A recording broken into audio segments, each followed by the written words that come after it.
Nakahay padulngan kining hearing sa Quad Committee sa War on Drugs ubos sa Duterte administration.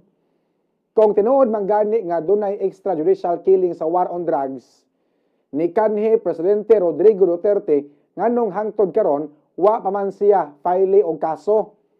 Gipatawag na si Duterte sa Senado og iya gitubag ang mga pangutana sa mga senador may labot na sa War on Drugs sa iyang administrasyon.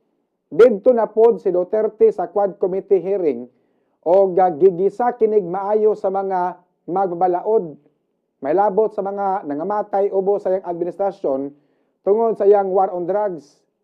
Gani giyawhang pa sa kanhi Presidente ang International Criminal Court ICC nga moanhi na sa Pilipinas aron magsugod na og imbestigar sa giingong crime against humanity. Gani nihagit usab si Duterte nga file na siya og kaso og kung ugaling do na may kalapasan sa balaod ang iyang War on Drugs, andam siyang magpapriso aron dipinsahan niya ang mga pulis nga nisunod sa iyang mando. Pero nganong hangtod karon wala pa may kaso nga gipasaka batok sa kanhi Presidente. Buot ba natong sabton nga wala pay bugat nga mga ebidensya ang mga sakop sa Quad Committee batok ni Duterte? Or basin pang grandstanding ning ilang gihimo sa Quad Committee hearing? Basin oroy og in aid of next election kini?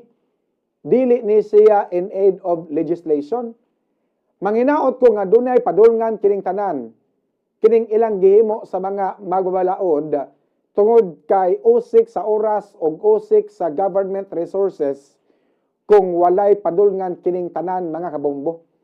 Unya, maayo sad unta hisgutan sa Quad Committee kung pila na kabuok ang naguba ang pamilya gumikan sa shabu, pila kabuok ang naguba ang kaugmaon tungod sa shabu, pila kabuok ang gipanglugos o gipatay sa mga drug addict, gipangtulis sa mga drug addict, gipambiktima sa mga drug addict.